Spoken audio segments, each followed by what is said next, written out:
Don't want nobody claiming you. Have a broken heart, but I changed a few. When I come inside, gotta stay in you. Knowing when we slide, we can change the view. Girl, the way you make a pop on real. I don't pop no pills. I won't stop, let it thrill. The way you up and down me still, I feel. Why don't I see the signs left and right like every time I express to make you mine, little baby? Ay. We collide, we divide. You and I should unite through the times of our lives. Why don't I see the signs left and right like every time I express to make you mine, little baby? Yeah, we collide, we divide. You and I should unite through the times.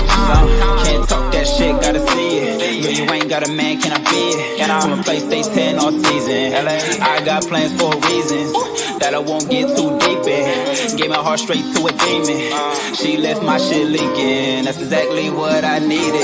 Baby acting like I don't see shit. When I'm in a pussy, I be geeking. What you doing with all that reaching? Thought I told your ass I was decent.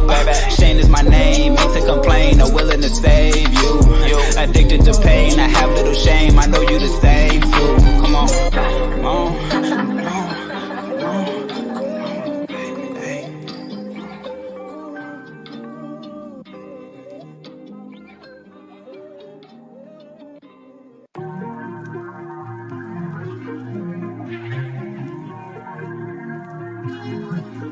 Try to give my soul.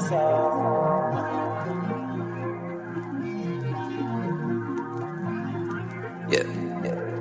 Girl, you've been so far, but damn, still I feel you. Saw the truth all in your eyes. Know you know that they never lie. Even though these days I see that you try to hide. Guess I shouldn't really be surprised. Keep your secrets till the day you die. Here to tell you that I'm here for you, do for you, know that I'm year round. See the kid making it bound. Run the city, go pound for pound. Yeah, even at the times that my heart is in the lost and found. Know that my whip is a pellet, but his really conceal it. True feeling that you gave me this time last year. Saw the moment that you tried to replace me. Felt the way that you tried to betray me. Even though that we off and on, been distant lately, yeah, still feel that you need to know. You gotta know what it is. Just try to give a piece of my soul. Go ahead, go remote control. You need to know which way to go. You gotta know what it is. Just try to give a piece of my soul. Go ahead, go remote control. You need to know which way to go. You gotta know what it is. Nigga. VIBEOne. Happy, what is this, Tuesday? Happy Tuesday to everybody, man. When you're working hard, you just lose track of the time. We got a special show tonight with special guests in the building tonight. Special guest journalist and publicist Issac Morgan, along with our special guest as well, lawyer Mr. Matthew Williams, along with Jay Versus and the one and only, the lovely Jacqueline. Welcome to VIBEOne. We got a special show for y'all tonight. It is going down. We got some real serious subjects to touch on tonight. How y'all doing? How everybody feeling? Pretty good. I'm feeling great. Glad to be here, brother. Absolutely. I don't know what happened to Jacqueline, but she will get back in here eventually. Versus, what's up, brother? Well, cracking. Yo, this is your boy Versus, the young one, great one. I'm just playing another. I'm out. But yeah, no, it's all good. It's all good. Yeah, Jacqueline, we have lost. You know, just those Arizona raccoons. You know what I'm saying? On the Wi-Fi, you know. So, but yeah, man, we got our guests here. But of course, we can't start this show without talking about the major headline that happened this past week. Man, the stock market, the being taken on by the poor and the rich being pissed. The fact that, well, I mean, you know, the poor little peasant people figured out how to manipulate the stock market. And I mean, we saw a lot of money get lost, like a lot of money gained. I mean, we've had regular people literally like become wealthy overnight, and wealthy people lose like millions, multi-millions. I mean, just all over the place. Hedge fund people have gone literally probably under and out of business, you know, just overnight. I mean, what's going on with it? I mean, all the way. I've briefly took a look at that. What's Well, going on with it totally? the situation was Reddit, you know, because Reddit, you know, is a forum and things like that for public places. Thing, it's a subreddit called Wall Street Bet, and yeah, pretty much. I don't know, you know, some people figured out some kind of anomaly, some kind of something. Somebody figured out something, and they just posted it in the subreddit. Was like, yo, hey, we need to run up GameStop stocks because it's just like a bunch of Wall Street stock manipulation stuff, like, you know, because everybody, you know, you get stocks, right? But people don't understand that you can borrow stocks to bet against a company that, you know, that they're gonna fail, and you profit off of failing companies. You know, that's just like a way to manipulate the stock market, and that's how these hedge fund people make millions overnight. You know, like multi-millions to billions a year. You know, betting against failing companies because they, you know, they're tanking. And GameStop was tanking for a long time. So, Like, you heard about that, Ike? Honestly, I haven't heard about that. I don't really get much into stock market stuff, but it's interesting. I didn't even know that. What about you, Mr. Williams? You heard about it? I heard about it. I support it. Like Versus was saying, it's the hedge funds. Like they lost billions. These people, these millionaires, billionaires bet on GameStop failing. And what happened is millions of users on Reddit, you know, when you buy a stock, if you buy a stock, it's going to change the stock price. But if hundreds of thousands of millions of people buy the same stock price going to shoot up. So Reddit, when users on Reddit did, and they said, hey, look, on this day, y'all going to buy GameStop stock. It's going to shoot up.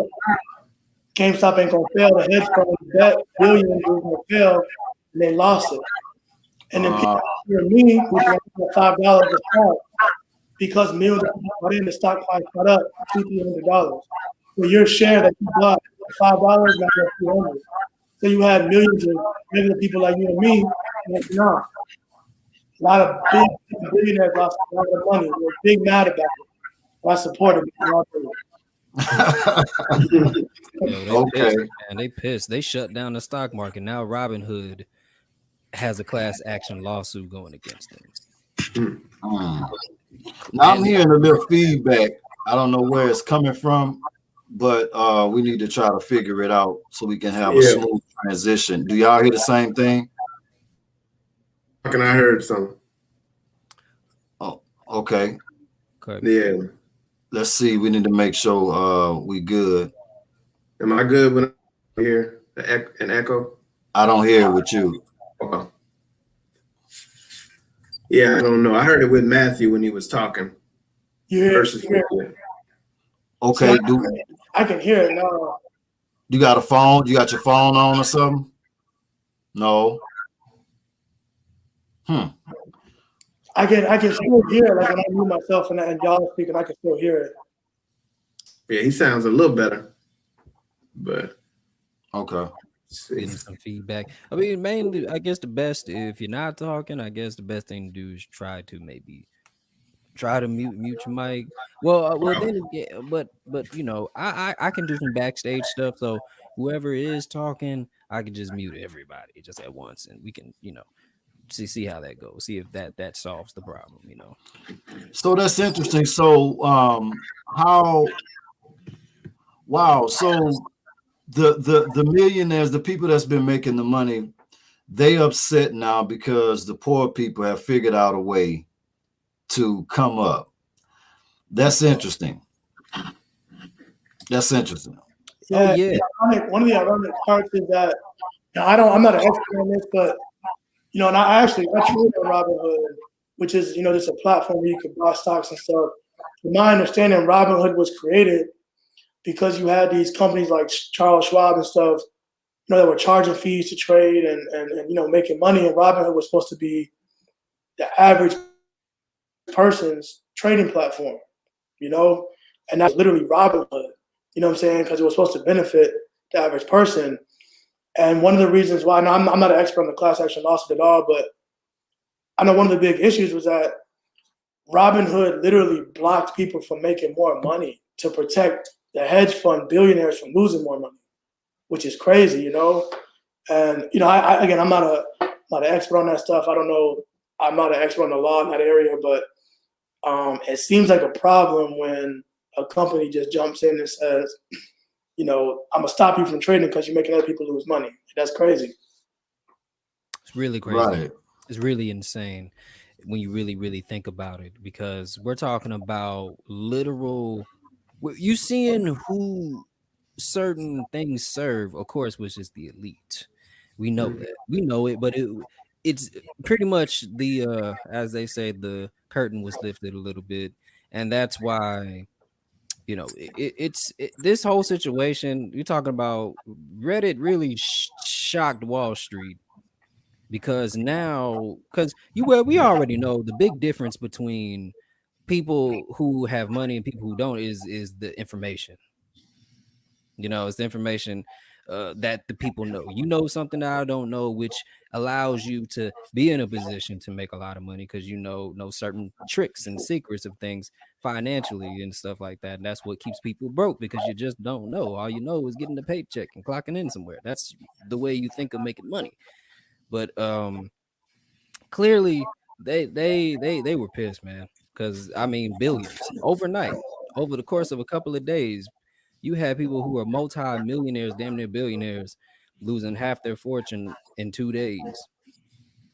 And it's I don't know. And it's crazy because now people realize this. It's like people are now like, hey, let's do it again. Like, let's find some other companies we can run up the stock. Therefore, you know what that means? Oh, that means a whole bunch of more money is going to get lost. It is crazy, man. It's so crazy. Now the Wall Street is scared. Like, they scared. They don't know what's about to happen next. Well, on top of everything else that's going on as well. I mean, with it just seems like things are going downhill financially. There's so much money being put out, with COVID and money that's being spent on trying to get these vaccines. I mean, it's just it's really a bad thing right now, man. And then now they trying to generate these funds for to try to get some relief, some stimulus relief going out, and that's going to be a battle now because the Republicans they definitely don't want to raise the minimum wage up to 15. Yeah. It's actually been a problem here in the state of Florida. I don't know if y'all heard about it, but we have some Republican lawmakers here who propose legislation trying to block certain groups from actually getting the $15 bump. And then people don't realize the $15 won't even take effect in the state of Florida until like 2026 or something, because it's incremental raises that's got to take place first. But they want to block felons and then like young people, 21 and younger, from getting the $15 minimum wage. And the lawmaker, I was just at covering one of the committee meetings here because our legislative session is about to start, and they were talking about they don't really have experience, so they're just going to wait until they could get more training to actually get to the $15 minimum wage, which I think is ridiculous. $15 right. Even in 2026 with inflation. I mean, we don't really, that might not be, jack. You know what I'm saying? Like, I don't even think that'd be enough to live off of, just with prices continuously, rising. So, yeah. And we're in a Republican state. I believe you're in the Republican state too, Kano. So absolutely, they not trying. They talking about they was having. A matter of fact, they was having a meeting today. They not feeling it at all. You know what I mean? But I just don't know. But from what Biden is saying, he's saying that he's hearing them, but at the same time, he still can override that period. But I do agree with you at the same time, by the time the 15 do kick in, it's going to be other things in place to where the 15 is still going to be, valueless at that point anyway. Right. With the rising cost of living any freaking way, I mean, it ain't gonna be enough. That being the average minimum wage. I mean, like just even in a place that's affordable, like Houston out here in Houston. I mean, dude, a studio bedroom, a decent one, it's gonna run you a good $800 a month. So like that don't cover anything. And as somebody who used to work for Amazon and still a very disgruntled former employee, because I was getting cheated before Amazon got exposed for shorting people, because we was working 10.5-hour shifts for like $10.50 an hour. I kid you not. And that was full time. That was the full time building. I went from part time to full time, and I was only getting $10.50 an hour. Well, that's the whole move with those colossal companies anyway, though. I mean, like, they are going to pay, probably around your Walmart type, hourlies over there with those type of companies like that. They're generating, billions of dollars, but at the end of the day, they keep the wages low. You know what I mean? But that's always gonna be like that though, with those colossal companies like that. You would have to put in 45 years, before you could actually, you know what I'm saying, get to making something decent. You do better getting you a warehouse job or something like that, where you can jump through the door with a little bit more better or whatever. But what are you hearing anything? Matthew, on your end, as far as on the law end, when it comes down to anything involving that? So, I mean, like here in Florida, we recently had on the Constitution. We had a constitutional amendment to make $15 a minimum wage, but the problem is the proposed amendment. I think we're still around $10 or $11, but like Ike was saying, the proposal was for $1 to go up every year. And it's just, I mean, I don't know we're kind of beating a dead horse, but it's like there's nobody can live off $15 an hour. And I know one of the things we may talk about is living and stuff like that. But even if you can't, I'm in Tallahassee, which is a college town. It's a capital of Florida, but it's a college town. So we have segments of the city that are straight up college housing. It's 40,000 students at FSU, 15,000 at FAMU. We have another, I don't even know how many thousand at TCC, but they're all the students are pretty much in one area. And so even when you have student housing can range anywhere from, on the low end, I mean, if you living in just straight up some concrete walls, then probably still paying like $700 a month. And that's for one bedroom, and it goes up to, I mean, we got condos downtown for $1,500 a month, and there's just no way you can pay that rent for $15 an hour. And making 15, much less than 15. So, and that's just living, that's just paying rent. Not to mention, when you wait, if you're living in that environment, that condition, making that much money, the crises you face every day may be, my car ain't starting. You feel me? So when you gotta focus on, when you wake up and your focus is my car not starting, I got to get to work on time to keep this job where I'm making $11 an hour. You know what I'm saying? Because as we know, if you lose that job and you live in check to check, that 2 weeks you're trying to get another job, you're not gonna make it. Then you get evicted. Then it's a never ending cycle. and it's a snowball effect, and it starts with a reasonable living wage. So, law-wise, I haven't seen anything proposed other than what's already been proposed in the constitutional amendment. And we honestly just got to keep fighting to get people paid their proper wage. I'm a small business owner. I have my own law firm, and it's tough. I get it. Like, I see both sides of it. Like, it's I have a legal assistant who I have to pay, and if I'm paying them W-2, I'm also paying Social Security taxes, payroll taxes. And so I can now somebody like Amazon is a whole nother story, but I can understand like the small business, the mid-sized business. They got 3 or 4 employees. Why it's difficult to pay $15 an hour, but you have to. It's like, look, if that employee is bringing me a benefit to my business, I need that employee. You see what I'm saying? Like, they're the reason why I'm bringing in revenue. I can't do it on my own, so I got to make sure they straight. I got to make sure they living in a comfortable environment. I got to make sure that they getting a good night's rest so they can come to work and perform. So I think all of it matters. You can't just look at, man, I can't pay $15 an hour because I'm gonna lose money. It's a bigger picture than that. But that person who's working for you is a human. Right. So I ain't seen much stuff in the law yet, but hopefully it's coming soon. Very true, and it's crazy, right? Because if you look at something like the whole Reddit situation, right, that's just nothing but starving people.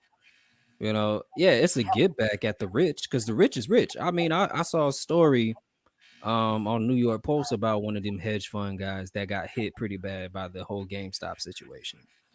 And dude was in the middle of spending $44 million to expand his home, and his business was literally valued at almost $12.5 billion. Dude lost like over $100 million in a couple of days. So these people are greedy. There's the rich and there's the poor. There is no middle class, how I see it. It's either you super rich, you doing okay, or you just poor. There's no middle like man to me. So it's like when I see something like that, that's like the people. That's some revolutionary stuff. Like that's people, because a lot of people, even if so happen you weren't a part of it intentionally, like there was the story about the little boy, 10-year-old boy. His mom gave him GameStop stocks just for a Kwanzaa gift in 2019, way before this even happened. So he just so happened to have stocks. But when people did that, he had 32. His stuff was valued at like $3,200. 10-year-old, $3,200. So it's like that gave him a chance to start his savings account. He was quoted. He's gonna put it in the savings account, and and reinvest some of that money as well too. So I mean, it's a lot of things.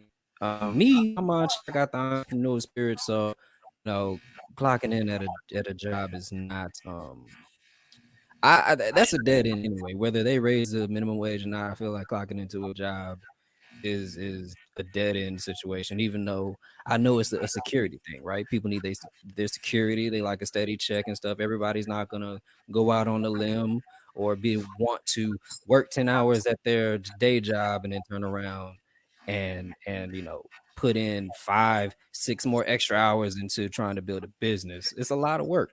So I get it, but I think working a regular job, but at least people need to learn to invest, right? Learn to and make sound investments with the money that you do get from your regular day job, right? We need that information. How can we get that information? How can more people, especially the Black community, get more information? What do you guys think? You're intelligent men,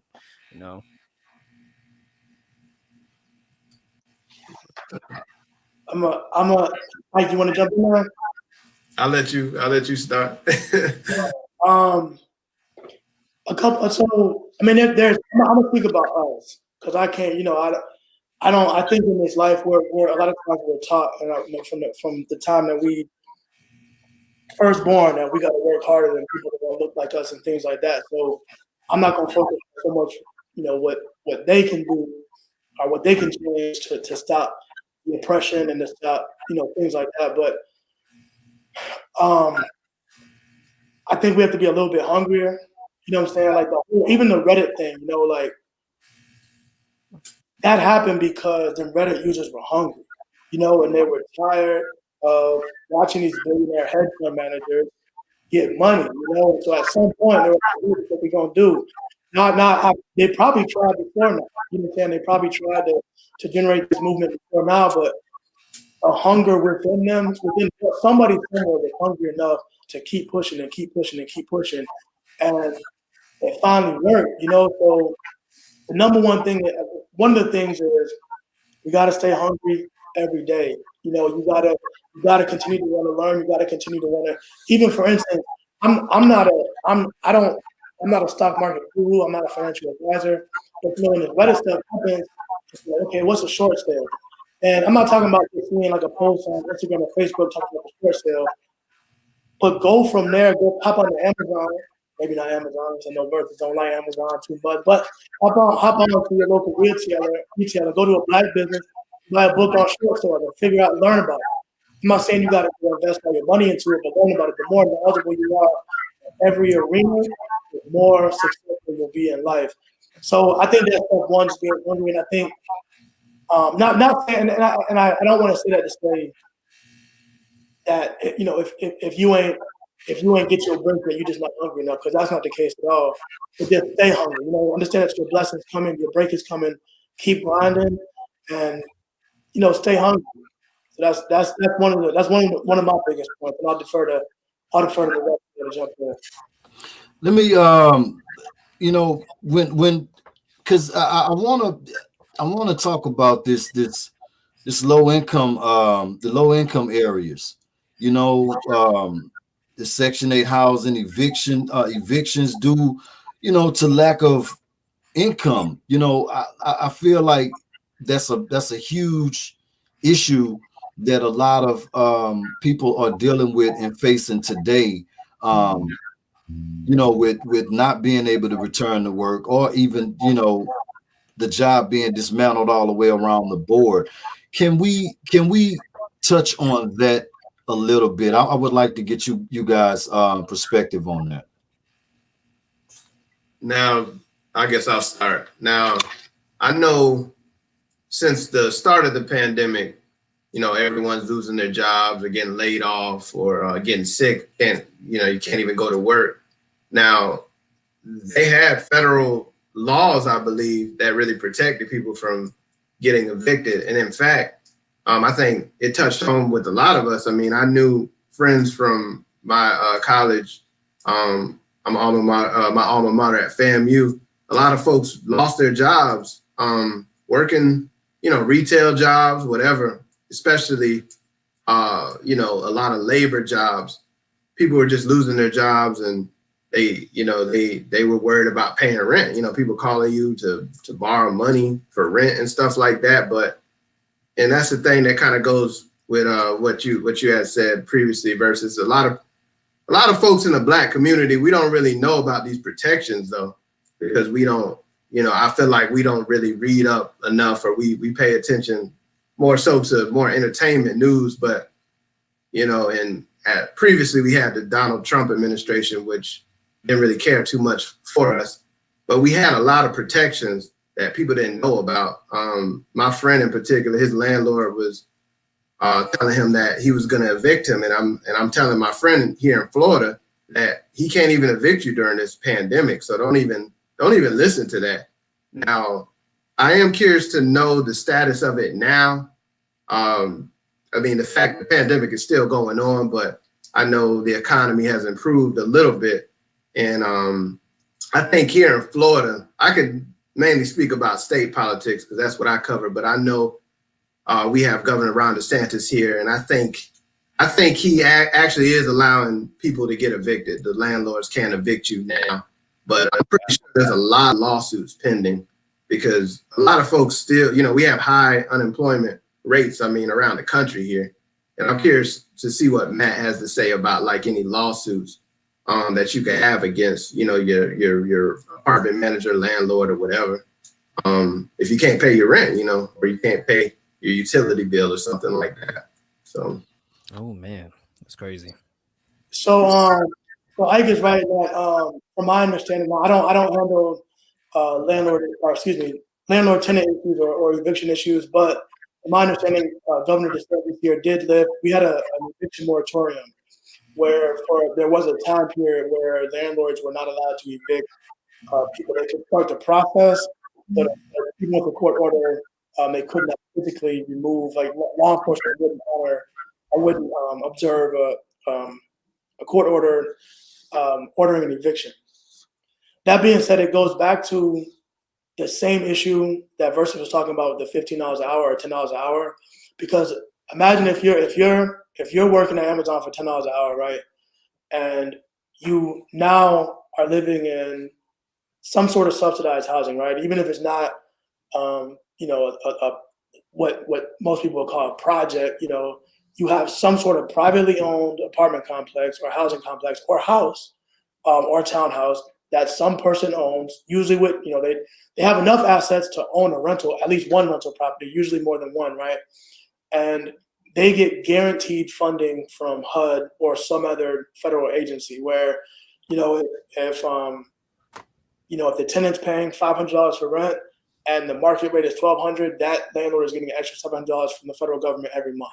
So let's be clear about a few things. Most of the landlords, I don't want to say most, because I don't know if that's true. I don't want to say 100%, but a lot of the landlords were still getting some sort of subsidized income coming in. That being said, now if you're making $10 an hour, right, and it goes back to that whole crisis thing, right? Because you worry about your cell phone bill, the gas you put in the car, the rent you got to pay, and that's your focus. What you're not worried about is paying some lawyer or saying, man, look, my landlord ain't treating me right. Or, hey, I saw the news, there was an eviction moratorium. Let me swing by this lawyer's office and holler at him. Because guess what? You on the clock for tomorrow from 9 to 7. And if you take out 3 hours out of your day and lose that $32 that you was going to make, now you short on rent. So again, your price is worried about the lawyer. The landlord, on the other hand, they have a lawyer, right? So, and again, I'm a lawyer, right? So everybody got to eat. Everybody got to make money. If I'm a lawyer and I handle landlord-tenant stuff, now you have some people who are just good-hearted people who are representing tenant, but that person got to eat. So usually you won't find many lawyers who only represent tenants because there's no money in it. You see what I'm saying? Like I can't survive off representing people who can't pay me. So there's a bunch of lawyers who represent the landlord. Because look, if you a landlord and you got 30 properties and you got me on retainer to just do evictions, and you bring me 2-3 evictions a month, and I'm charging you $500 a pop for the eviction, you bringing me $2,500 a month. I'm a do the work. And to the landlord, it's just business. They don't even, or to the lawyer, it's just business. They don't even think about the tenant, but the landlord has the time and the resources to have a lawyer. The tenant, what happens is the tenant gets that 3-day notice, and they like, oh shit, like I'm sorry, they got, oh man, they scrambling. You know what I'm saying? I got 3 days, but again, they still got to work. Their car's still not starting. They still got to pay for it. Their kid, let's not talk about their kid being in school or their kid being caught up in the system, because they look a certain way. Now they're dealing with that. So it's a huge problem. I wish I had an answer for it. It's a continuing problem because, again, there's no legal help and nobody that wants to focus on the actual tenants. In most places, like in Tallahassee, we have what's called legal aid and legal services in North Florida. And so you have basically nonprofit agencies that try to provide legal resources to tenants. But again, it's like, here go Versus, he got to swing over to the courthouse to go to legal aid on his lunch break from Amazon. You know what I'm saying? He get there and it's 3 people in line and he got to be back in 13 minutes. Right. You might get seen and then you might have to come back tomorrow. It's it. It's out of there. Let me ask you this though. I go first. Beauty before age. I'm just playing. No, man, look, I do have a question. Is it safe to say, as somebody who deals with the legal side of things, so you see it and you can see how crooked and how people bend things, tend to bend the system a little bit. Is it safe to say that majority landlords are really slumlords, right? I've found that I feel like you have a couple different groups of landlords. You have people, you have these corporations, big corporations that have properties, usually apartment complexes that own. They have a portfolio. Like that's what you know. You got money when you call your assets a portfolio. Like they have a portfolio of 30, 40 properties across the nation. Right. Generally slumlords, because that's like Amazon. Their bottom line is what matters. It's like, how do we cut costs and how do we increase the bottom line? You know, that's all. I think the most. I think that the best landlords are the people that have like one rental property. You know, like people like probably you and I. You know, you're fortunate enough to buy a house. You get your first house. You save up while you're working, and so you try to save money for a second house. And if you're lucky enough, you can buy a second house and still hold on to your first one and try to rent it out. You know, and like that. Those people are generally reasonable working class people that care about their tenants. But then you have, outside of that, then you have just straight up people who, you know, who pull up in our neighborhoods and they say, look, I could buy this whole street, every house on the block for $150,000. And they buy them up, they live 15 states away, and they just make money off of it. Flip it, the community don't have no ties to the area. So those people in the big corporations, I do find are generally very close to being slumlords. Let me ask you this though: what happens when because you know when you're dealing with Section 8, you know, isn't that connected with the government? So how is that being handled with the people that's on Section 8? Or do they fall under that protection, or is there issues there as well? So they don't have a whole lot of protection. Most, well, let me say this: there are tenant rights for HUD, Section 8, things like that. Generally, though, the rights are not. They don't have as much teeth as you think they do. Like it's really, so they'll say like you have a right to have a safe home, but pull up in the projects and look at them homes and tell me they're safe. You know what I'm saying? So like what happens is HUD does these inspections, and I handle a lot of what's called negligent security cases where I sue apartment complexes for not providing security and my clients getting hurt because of it, whether it's shootings, rapes, stabbings, things like that. And when I sue these folks, I usually get copies of these HUD reports. HUD will come in once every 2 years. So you're talking about slumlords who, again, worried about their bottom line. They're not worried about that. Like, for instance, if HUD came and said, okay, we're going to take your funding away from you if you find more than 3 violations, then things will be in place. What happens is HUD comes and say, oh, you got 112 violations, you need to fix them by next year. You know what I'm saying? And that's it. And so there's no, like, yes, there is HUD, and yes, HUD does regulate things, but it's kind of like a bureaucratic show of it's not, there's bureaucracy. I got a question. Bureaucracy. I got a question. So, because I know Matt and I had talked about that issue with the Section 8 managers. So what are the reasons for not wanting to provide security when they're making so much money? Because if I'm not mistaken, they make a lot of money from Section 8 housing. You know, that these profits per month have to be high. Like what's the argument, you know, against it? I mean, not my opinion, they don't, like they flat out don't care, because it's, you know, if you legitimately cared about these people, you would provide, whether it's security because, you know, there's an issue with crime in the neighborhood, or whether it's just, I mean, and y'all know what these apartments look like. Like, I mean, I'm talking about the door frame is cracked and busted out. You know, the door barely locked, the windows don't move, and like if you inside a house with cinder block walls and your windows don't open, like what you gonna do if it's a grease fire in your kitchen? And we know these apartments aren't more than 700 square feet, you know, and if you can't make it out your house past a fire, like, and that's a real safety hazard. You know, like your window should be able to open. But to answer your question, they don't care. Like they care about the money coming in. I had this is a true story. I have a case right now, a lawsuit I have pending against a well-known apartment complex here in Tallahassee. I have a client who's 12 years old. He was shot in the face in a drive-by. Now this is a complex that has been rampant with crime for the past 15 years.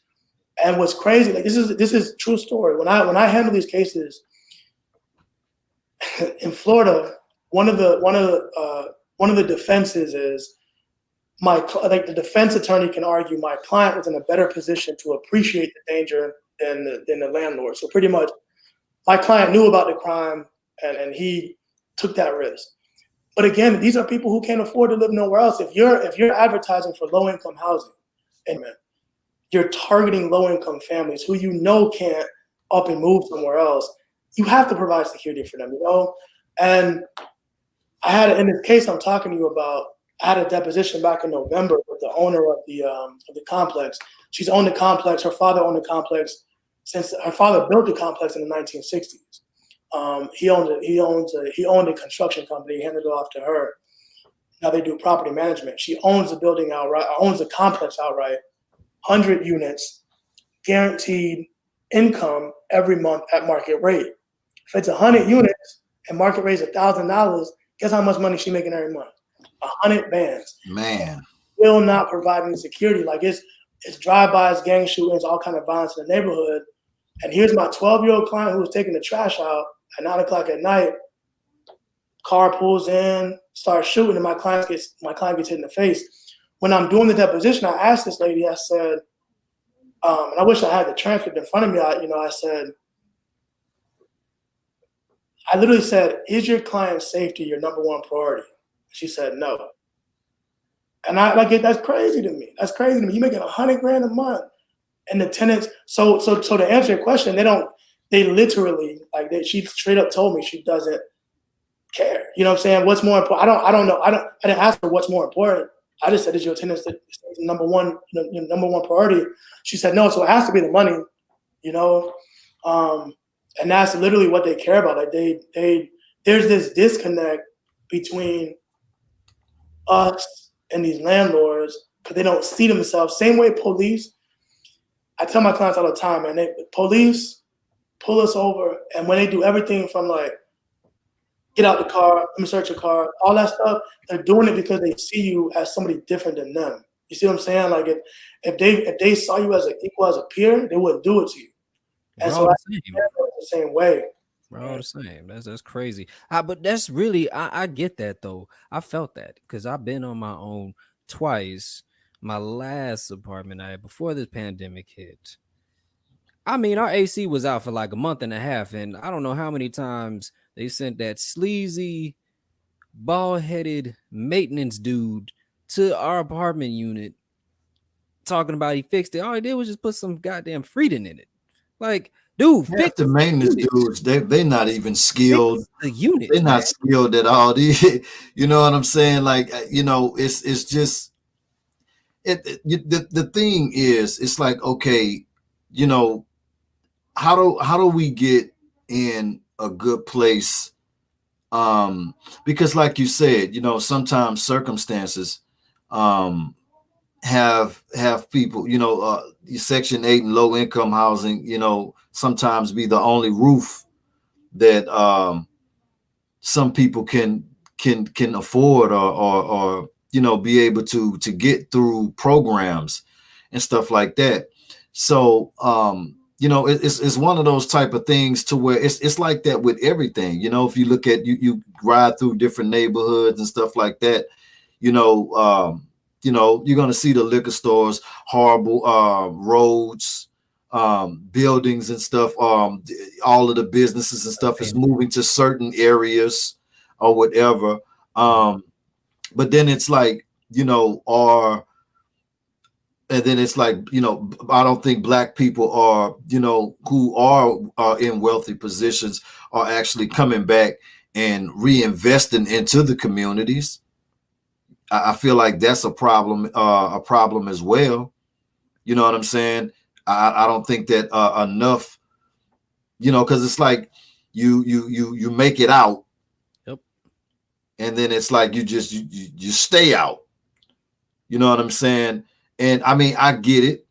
You know, we all trying to make it out. I mean, you know what I mean? But if we all are doing the same thing, then it's like, how can these areas come back up? How can it be restored? How can it be rebuilt when you know we go and spend $1 million somewhere else? Actually, the crazy part about that is that what I noticed just out here in Houston, what I noticed in our hoods, in our more, you know, ghetto areas, what I've noticed, I've been noticing modern home developments just popping up out of nowhere next to these, you know, how can I put trap houses? You know what I'm saying? These trap house looking houses. Okay. You know, they and it's like this new brand new building that just, and it's a modern home. It's looking like it needs to be in one of the rich areas, right? And somebody told me that that's how we're gonna use they claim back the area, because then they build the property taxes up when they're doing that. So they're pushing people out because it's getting more expensive to live in that area. Matthew looking like he won't tap in on that one right there. I see it on your face. That it's happening. I mean, it's happening in every neighborhood across America. We have this area called Frenchtown in Tallahassee, where it's slowly encroaching. We have a area that's called Midtown. It's not really Midtown. It's not like a big Midtown, but it's called Midtown. And in the past probably 5 years, I don't even know the exact number, but there's probably been 20, 30 houses, you know, old houses that used to be owned by Black people that are slowly, you know, being bought up, and a new house goes up. And I mean, Versus is right. That's exactly what they do. They build. It starts with one house, and then once you get a majority of the houses, your property tax goes up. The older houses, for whatever reason, us Black people, we owned all them houses, you know, in the 60s and 70s, and probably 50s too, and probably before that. Our grandparents who paid off the houses, they handed it down to generations. So I have a lot of, I know a lot of people who will say, "Oh man, I stay over here at my grandma's house. You know, it's a family house or whatever." Right. You know what happens is these developers come and they're like, "Hey guys, what's going on? I'll give you $65,000 today for this house." And you know, again, it goes back to that person we talking about working at Amazon, dealing with the crises, who's like, "Man, my car ain't starting." Who like 65 bands right now? She got his house. I got her. I'm finna stay with her. You know, and it's like, bruh, you don't even, you know, we just don't know. It goes back to the whole knowledge thing. Like, we don't realize like that house, you can go borrow off that house. You know what I'm saying? You can go get a loan off that house. Go start a business and do like they do. Start a business and go bankrupt and start over again. Play with somebody else's money, you know? But we don't know that. So lack of knowledge. We're just like, oh, 65,000, so we take it. And then, like Versus said, once they got a majority, you know, 3 or 4 of the houses on a street where there's 7 houses, now them last 3 houses, when that, you know, old Miss Willie Mae, when she goes to pay her property taxes, she like, dang, my property tax went from $800 a year to $2,800 a year. I'm on fixed income. I can't do this. I'm out. Right. So now they finna get her up out of there. And developer will come and say, "Hey, Willie Mae, I got 80 bands for you." And then, well, we know it, our whole neighborhood gone. But it's crazy. It's happening everywhere, man. It's happening everywhere. That's the crazy part about it is what I noticed because, well, you know, I pick my son up from certain areas, and it's like, bruh, like I'm just noticing, like, yo, why this modern boxy home with the nice granite floors and stuff doing in the middle of the hood, and I'm just so confused. I'm like, what is going on with this? I'm confused. And then that's when somebody who knows put me on game. I was like, oh, that makes sense because the price of living is getting, because when they build more infrastructures like strip malls, just more businesses in the area, that brings your property tax up, and they build these areas up, and that's what creates the price range for a lot of these homes. Like the home that I grew up in, my mom's had that house for man, like 17, 18 years now. And these houses were like maybe what when we moved in 2001, maybe like 60 grand, 70 grand, maybe, or something like that. Now these houses are going for almost 200. Look at $150,000 homes. And that's insane to me because this house is, it ain't like in the Woodlands or something like that where we balling like we LeBron James or something. Like it's a basic 3-bedroom, 2-bath house, and it's going for $150,000, which is insane. Well, the good thing about it is, whenever it can be an investment property. It definitely can become become that. You know what I'm saying? But it is lack of knowledge, and I mean we can have a whole segment on lack of knowledge. You know what I mean? Things that we know now that if we would have knew it then, we would have made better decisions. You know what I mean? So it is important to get educated. I do have a question though for Ike over here, because he said something about politics of Florida, right? Now, Florida is a very interesting state to me, kind of like how Texas is very fascinating to a lot of people. Texas is kind of its own country almost. So people are very fascinated by us down here. But I'm more fascinated with Florida because Florida is a very interesting state as far as politically and just like what is the politics in Florida? I used to live in Florida when I was a kid, but I wasn't old enough to know what the heck was going on. But like what like how is it there? I'm gonna try to make this answer short as I can. I mean, as you know, Florida is a swing state. We lean towards Republican, as you saw in the last election. Florida has been run by Republican governors for a little while. Our last governor, I believe, did a lot of damage, especially to the whole unemployment system here in Florida, just making it so hard to discourage people from even applying for unemployment.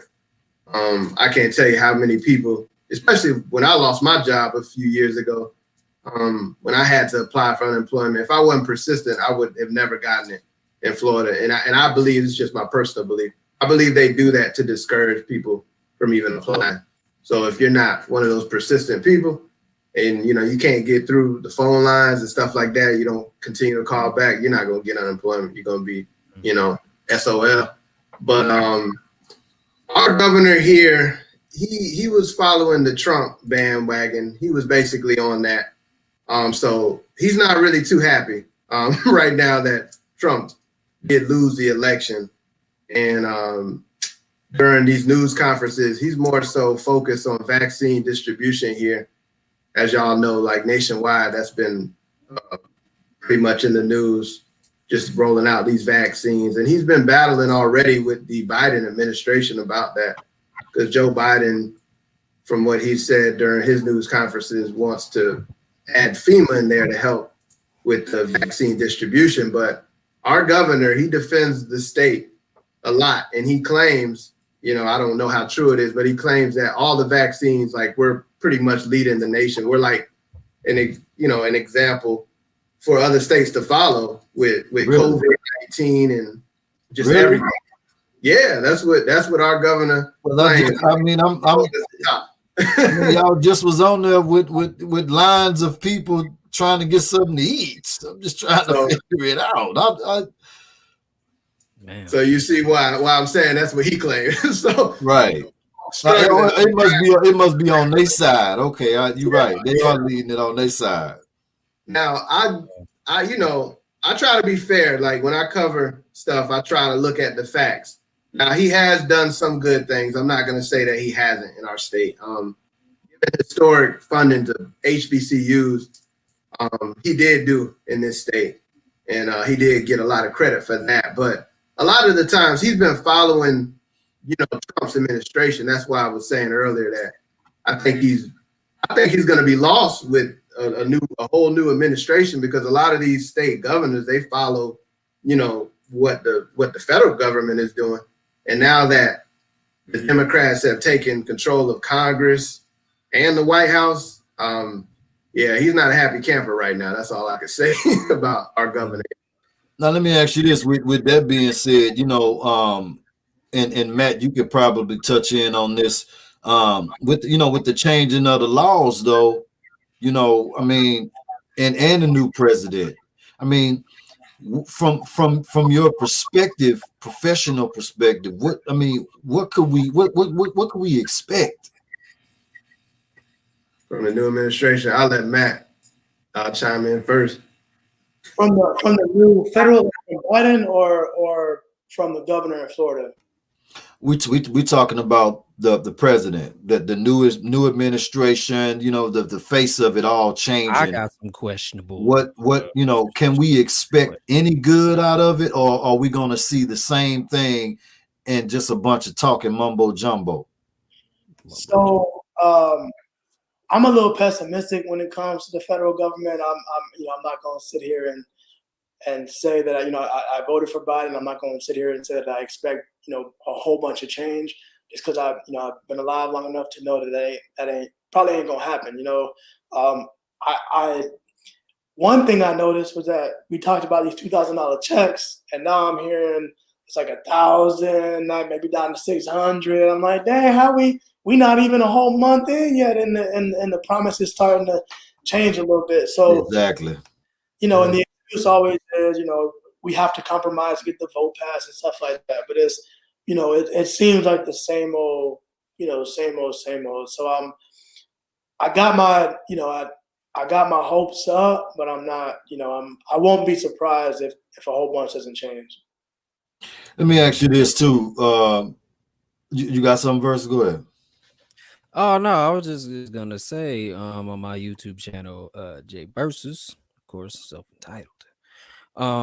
But I did a video about one of these executives, because old Sleepy Joe up there has been signing what it seems like machine gun executive orders, just back to back.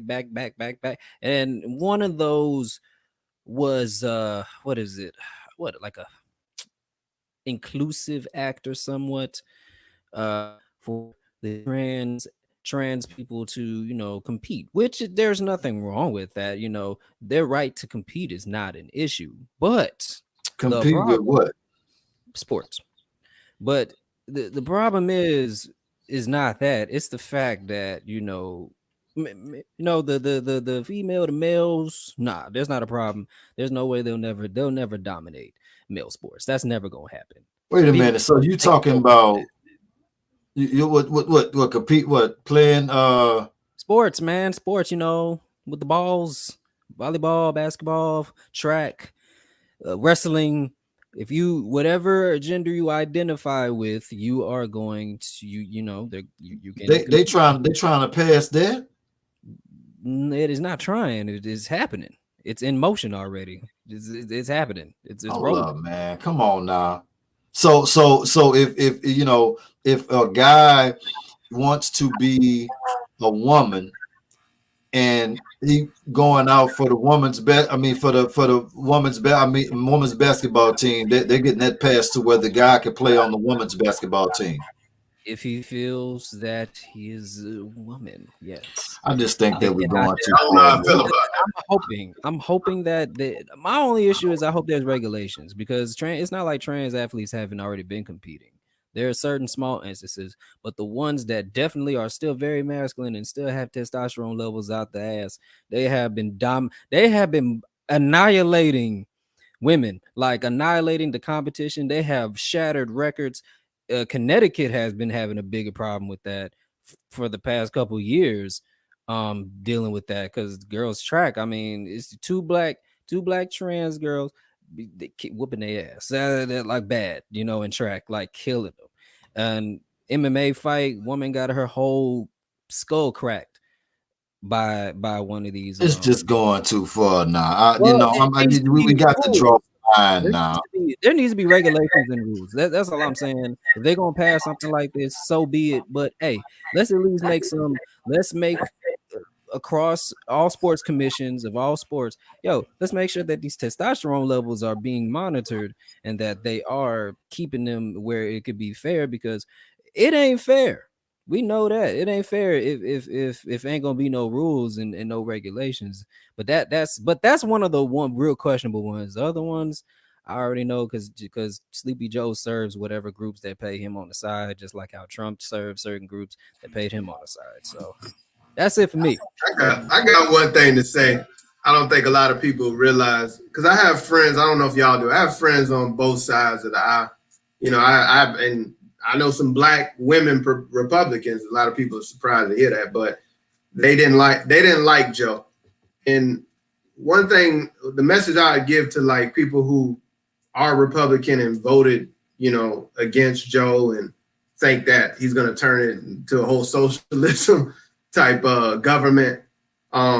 That's incorrect, because if you really pay attention to Joe Biden, especially pay attention to his past history, he's really moderate. I mean, he has a history of working with a lot of Republicans, to be honest with you, and he's not gonna pass all these liberal bills, so to speak.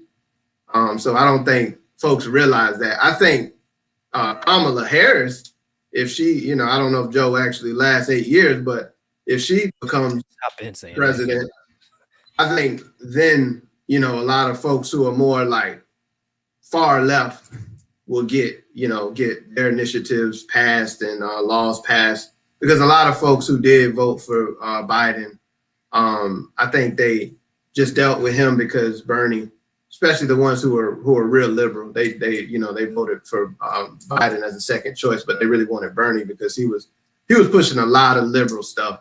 But Joe Biden, to me, he's going to be more moderate, and I think he's going to please. That's just my personal opinion. He's going to actually please a lot of folks on the right. He's going to play defense. That's what he's going to do. Definitely play defense. That was Sleepy Joe. Sleepy Joe. What you got on there, Matt? You said what? What you got on there? I would love to know your thoughts on this, man.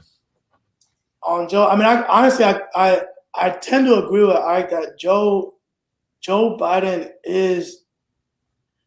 he's a moderate person. Like he's that's why he caught heat for the crime bill and for working with, you know, straight up racist senators in the past. Like he's friends, and I think he admitted he was friends with senators who are openly racist, you know, which, you know, I guess can be problematic to some people. I don't really have an opinion on that. But that being said, it's interesting because I don't know. I mean, like I said, I agree with Ike that he's moderate. I think before this year, he would not have signed the executive order that Versus is talking about. But I also think I think he's pretty much forced, you know, whether it's Kamala Harris, I think he's forced to answer to the Bernie Sanders supporters, you know, who are that far left. I think he's scared not to. Like, if he doesn't sign that executive order, I think he's scared for what those supporters do or how they, you know, again, I don't know if he can run again in 4 years, but how they support him in 4 years. So I think he's doing stuff like that out of this desire to want to be liked by the entire Democratic base. Right. I don't think he wants to do it. And my personal opinion, video gonna come up one day when I'm running for some 20 years from now, but I knew it. So I tend to agree with y'all. Like I sincerely believe people should be able to love who they want to love, be who they want to be with, sleep who they want to be with, all that stuff. I think I think at some point we do have to draw a line. Like, everyone has rights, everyone has beliefs, but we, you know, us as a society, we have rules in place to kind of keep society where we want it to be, you know, and if right. You know, whether it's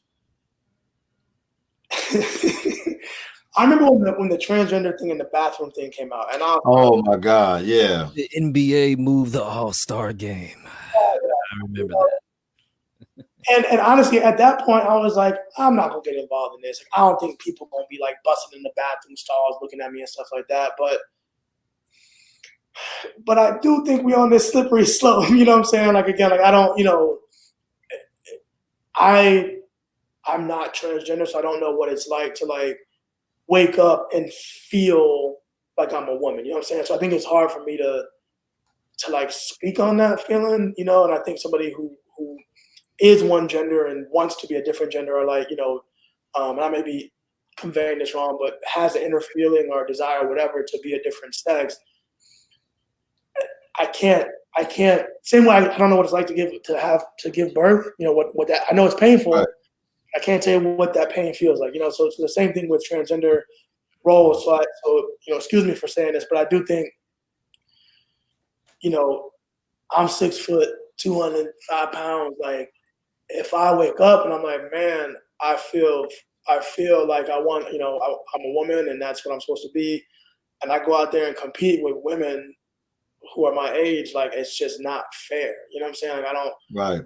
There's no other way around it, and maybe it's unfair to me if I feel like I want to be out there with the women, but it's just, I think we have to protect those women who want to play their sport with other women, and that's just my opinion. I agree with that. Sounds like me. I'm just saying, like, I just don't like that. I just think that we're in a space now to where, they're trying to make it seem like everything goes now, and that's just not the way that it's supposed to be. You know what I'm saying? Like, it's just not right. And I don't knock anybody or whatever. Hey, be what you want to be or whatever. I'm just saying I don't have to support that. You know what I mean? Like, and I'm not going to support that. I'm not going to act like it's all cool because the rules are being bent for certain things, but things that rules do need to be bent because they've been stringent for so many years on certain things or whatever. I'm just saying, like, if it's gonna be, if we finna knock down these type of doors, then there's other doors that need to be knocked down as well. Because for instance, we in a crisis right now. You know what I'm saying? And we talking about sending out some form of relief for people that's in need. This don't have nothing to do with people that's on child support or whatever the case may be. This is the world going through tough times right now, and the government is issuing out relief. A lot of people not getting that relief who on child support or whatever, and may owe a little back support or whatever like that. These people are getting their relief money too, this rescue money. Now, I would like to ask you about that too. Is that fair? Because how is that cool? Because you getting the double, triple, flipple up. Man, you know what I'm saying? I mean, you get the taxes, you getting back pay, and now you're getting the stimulus too. How does that work? How does that work, Matt? Yeah, I think it's as crazy as it sounds, it's the one. I want to say I agree with Republicans on this, but generally Republicans think that bigger government just like you waste a lot more money.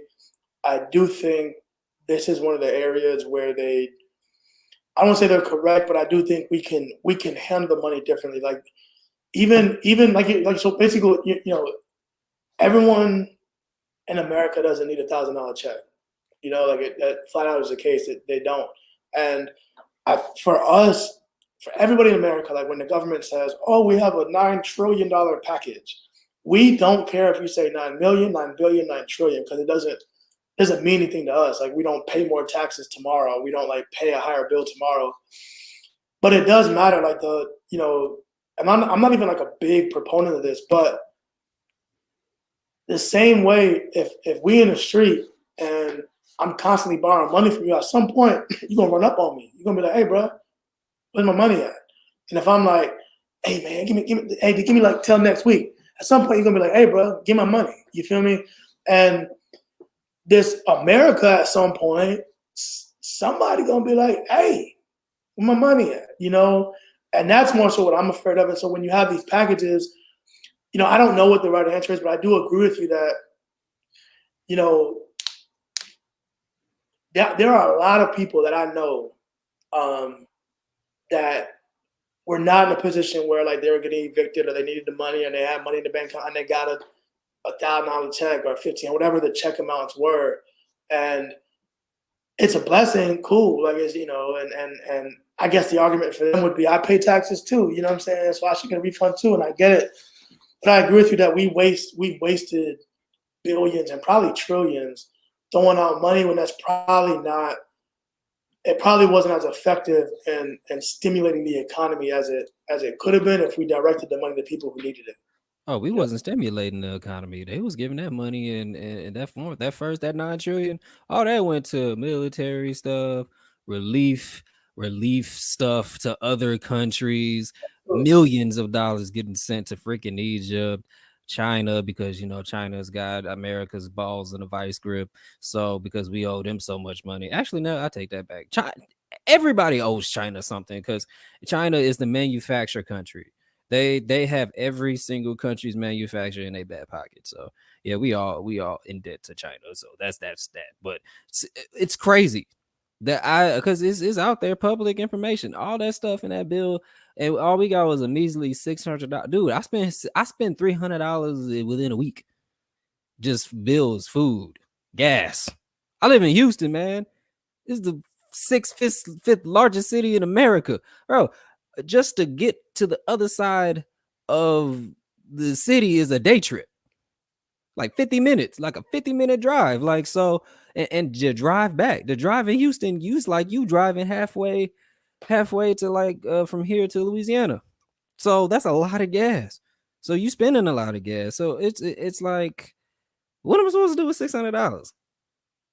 Like, and that's what we got. That's what the American people got. But you sending millions of foreign aid to other countries in a 9 trillion, like it's crazy. And now here we are again wondering what we gonna get this time, because on Joe Rogan podcast, I said this on our last show, there was a former congresswoman, legit former congresswoman, because Joe Rogan's good for it. I don't know how he be getting these freaking guests, all rocket scientists and stuff like that, but he gets these guests. She's a legit former congresswoman from Hawaii, and yeah, she really lifted the curtain and just told she gave it up in that interview, you know, about what's really going on in Congress and how it's very childish, and it's like high school, how she put it. Like, that was my first impression when she first got on the Congress floor, where Republicans and Democrats meet, that they're all clicked up and it's real, just it's a bunch of grown ass children in charge of what goes on in our country, and they playing with us. And that's what we saw with this last stimulus check, which was, we was waiting for damn near half a year of, yo, where's the relief at? But that's because they was playing games. They playing these little tit for tat games in Congress, and they playing with real people's lives. And then that's what y'all gave us, $600.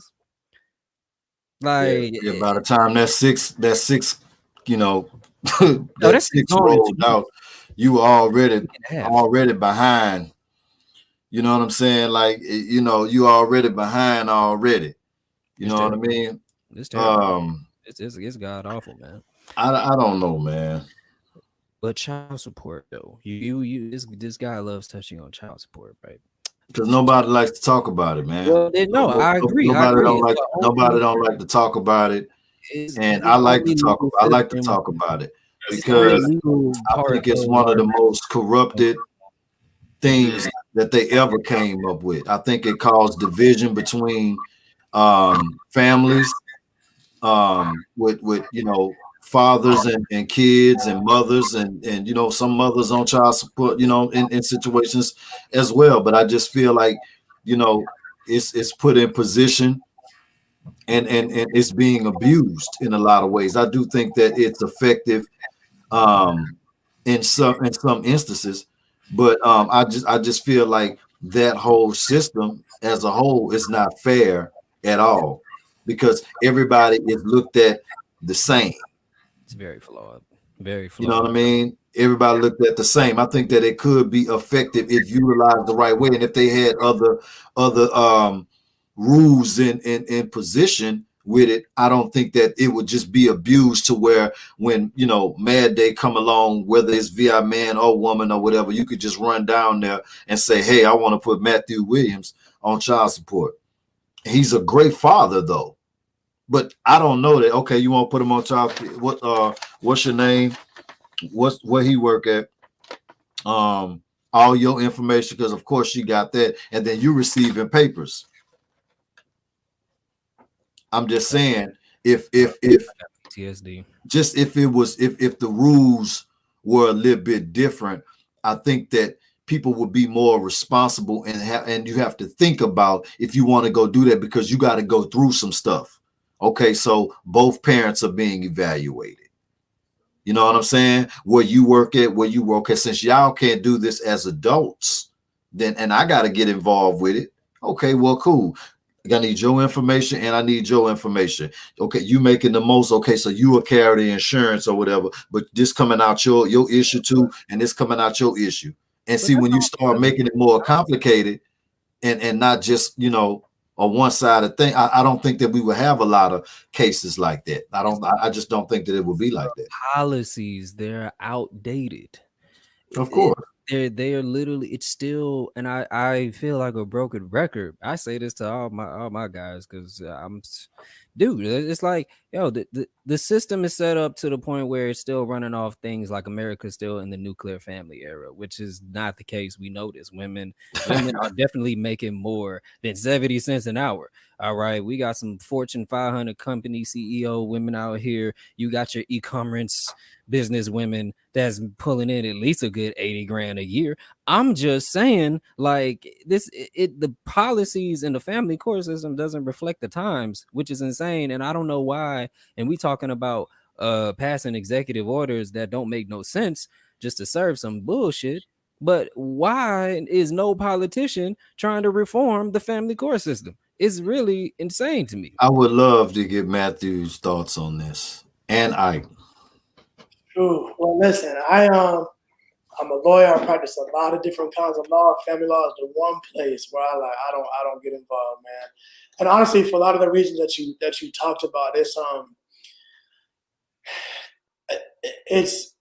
unfair in a lot of ways. It's a lot of, so in Florida, every state is a little bit different. I will say in Florida, as far as parenting plans go, not child support, but just parenting plans, there is a presumption that it's in the best interest of the child for there to be a 50-50 parenting time sharing split.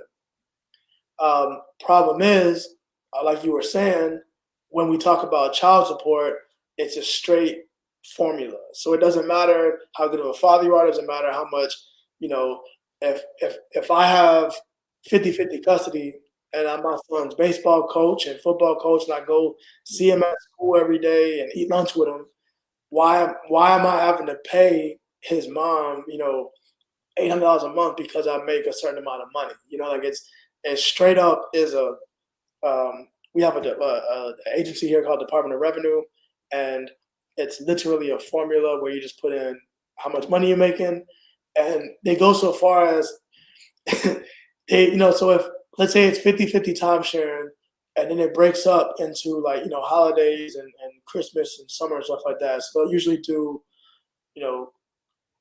summer break, it'll be 6 weeks with one parent, 6 weeks with the other. Christmas break, it'll be 1 week on, 1 week off, stuff like that. When you break it down, they go down to the exact number of days. So it might be whatever, 365. It might be 130 days or 180 days for one parent and 186, whatever the number is for the other one. right. And it might be 54% for one. When you put in the numbers, it's 54% time to the time you with the dad. 46% you with the mom, and it's just a number based on that. 46 times this times what you make, and this how much you have to pay every month. No matter what you'll, and then not to mention, in Florida, there has to be a substantial change in the circumstances for that to be modified. So if I'm paying $80 a month, and let's say I move, or let's say my income decreases just a little bit, I may ask the court, hey, change this number. And they say, nah, you can't even get into court. Like, you have to meet this threshold to even present your case. And the threshold is there has to be a material or a substantial change in the circumstances. So the judge might say, man, you were making $13 an hour, now you're making $10. That's not that bad. Am I just the judge who don't make minimum wage? That judge ain't made hourly wages for the past 35 years, so it's hard for that man on the bench or that woman on the bench to understand when you're saying, yeah, it's a big deal. I went from 13 to 10, and I'm getting less hours. They reduced my hours from 40 a week. Now I'm only working 28 hours a week. I can't pay it. Sorry, sir, that's not a material change. It's dismissed. And you're like, dang. So it's unfair. It's unfair all the way around. I don't. With the savagery, though, man. Like, why is the court system so savage, especially family courts? Why is it so savage towards the good fathers? Like, it's like, I'm here, I pay.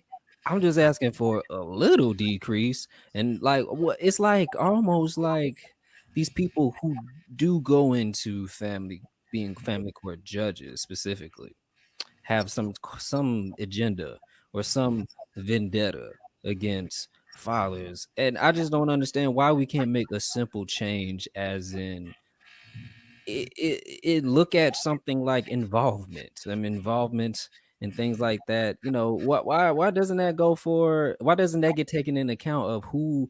Because if this person is active in a child's life and there's proof of that over a course of length of time, then what is he on child support for then?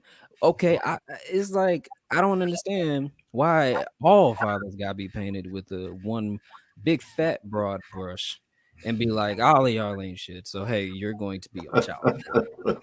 Basically. No, I don't care if you was in the delivery room. That means nothing. You're being on child support. I don't care. If you put your name on that birth certificate, it's like the birth certificate is signing your life away in a sense, because as soon as you piss that girl off, that woman off, and you break up with each other, she is 9 times out of 10 gonna put you on child support. And it's like I'm here. You know what I'm saying? I'm here. I'm buying the 100+ box of diapers. You know what I'm saying? She ain't doing nothing. She might not be doing nothing. You could be doing everything, but that doesn't take for account. But I know some women I've talked to throughout my life that have had children by dudes who live down the street from the kid and don't even want to look at them, see them. But they not even on child support. And it's like, bruh, how does that make sense? Like, those guys need to be on child support.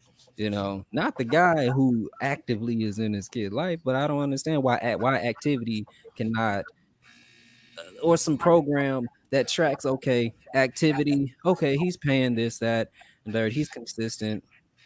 Which we don't need to force a portion of your check out of your pocket. I don't get it, man. I don't know. It's like nobody I cares. think that the intention in the beginning the intention may have been good with coming up with this whole system. I think but I think somewhere along the line, I think that it just have gotten to a point to where it had a flux of so many different cases. It just was so easy to just go, because it became a thing to where it became a weapon. I feel like, in a way, it is to where it's like, okay, all right, man. So yeah, okay, so you don't want to do this anymore, right? Okay, cool. Automatically, a mentality. I'm going to handle my business then. I'm gonna show you. Yeah, I know. Yeah. But ironically, my lady and I, we do not see eye to eye on this. Oh, Lord Jesus. It's not the parents' income. Like, I think that's part of the problem. Like people, I say people, generally moms, super generally, that's who receives child support. But moms believe, like, they think they're entitled to that money for themselves. Like, it's like the example you gave. So okay, man, all right, I'm gonna put you on child support. Like it's not like, all right, I'm gonna make sure you provide money so I can pay for daycare. Like it's not, I'm gonna put you on child support because it's like I'm gonna get that money from you. You know, I'm gonna make you pay me $7 a month or whatever whatever the bill is. And they really truly believe they're entitled to it. I think the biggest when I say my lady and I don't see eye to eye, it really comes in with like the people with big money, right? So if you're an NBA star or somebody who makes well over 6 figures and you meet somebody, sleep with them, have a kid with them, I'm not talking about you were married to them for 30 years and alimony. That's another argument that I don't think should be in place. But I'm not talking about that. I'm talking about a one night stand. You meet somebody, and now the child support payment is $2,800 a month. Like that's crazy. That's crazy. No kid. I don't say no kid, but most kids don't need $2,800 a month. Definitely don't need 20,000 a month either. Unless you get in like a home daycare teacher who giving you massages every day. I just don't understand why so much money. And the flip side of it, or the other side, people like my lady will say, "Oh no, if the dad's living that lifestyle, the baby needs to live it too." And it's like, that little boy, when I grew up, how many times did my mom tell me, this mine and this yours, or you gonna eat that, I'm gonna eat this, or whatever the situation is. Like as a child, so excuse me, just because the father is wearing a Rolex, don't mean that the boy needs to have fancy jewelry or anything like that. So I think in those situations like that, especially in those situations when we're talking about $3,000, $4,000, $5,000 and more $1,000 a month for child support, that's crazy. Even people like, I think Diddy, $1,000 a month. People, like that's crazy. $20,000 a month for a child, like and again, especially when the mother has never relied on somebody for money. Just ignore her. Right. So, Ike, man, I would love to hear your thoughts on it. I know you don't have a kid, but I know people that do. Do the child deserve the golden tricycle? I'm just saying. That's what it seemed like. But just saying, just want to leave this right here. There are women that are legit 6-figure, 7-figure a year people simply because of child support. Like Blake Griffin's baby mama. Okay. She's getting like a good $2 million a year. Ike, your thoughts? Oh, y'all know my screen must have went out. Y'all didn't have a little glitch? I couldn't even hear you. I'm so sorry. We all HD, man. I don't know what's going on. I'm on a Dell laptop. A Dell. So yeah, it like a glitch. I don't know what the hell happened, but I didn't hear what the question was. Is it about child support? Oh wait, no. Wait, look, if you missed it, let's move on to the next one then. Oh, okay. I wanted to talk about the past criminal marijuana charges, and now the state is legalizing marijuana. I want to touch on that now because I don't think that in that case right there, it's like, okay, you legalize it and then you just lock the guy up, locked a whole bunch of people up for marijuana charges. So anything that you're hearing on that, man? So I mean, that's been an ongoing fight. I know nationwide, certain states, of course, California, they already legalized recreational use of marijuana. A lot of southern states are still fighting against it, of course, us in the South. I am curious to know in Louisiana, is it legalized as far as recreational use? Is it? No. Louisiana gonna be the last state. Okay, so you didn't say Louisiana, huh? Because we still under the Napoleon law, my brother. Oh, okay. Well, for Florida, I know medicinal use is legal. You could use it for certain conditions. But yeah, I think nationwide we need to start legalizing it. I mean, it's just ridiculous that people are sitting in prison and have crazy sentences, just for having like weed charges. we have all these hard drugs. We have a lot of other things to worry about. And you have, cops arresting you for marijuana. And now you have people using it to treat conditions and stuff. I mean, I think it's going to take some work for, like you said, Louisiana, all these southern states to jump on board.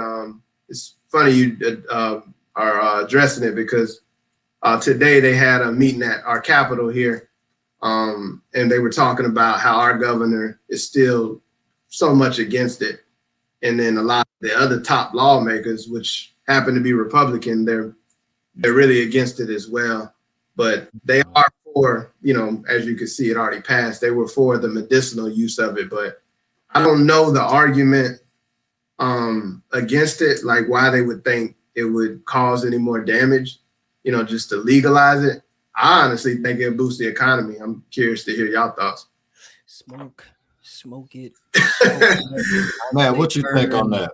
The grass. Yeah, I mean, my personal opinion, it should be legal. So in Florida, I can speak to Florida, but before I do that, let me say this. We talked about Biden earlier. That's it. This is one of those things where Biden needs to come through. Like we have a Democratic president, a Democratic Senate, a Democratic House. There's no reason why marijuana should not be legalized or at least decriminalized on the federal level this term. Like there's no excuse for it. And I think we got to hold this man accountable. Like this is one of those issues that affects Black people crazy disproportionately, like crazy.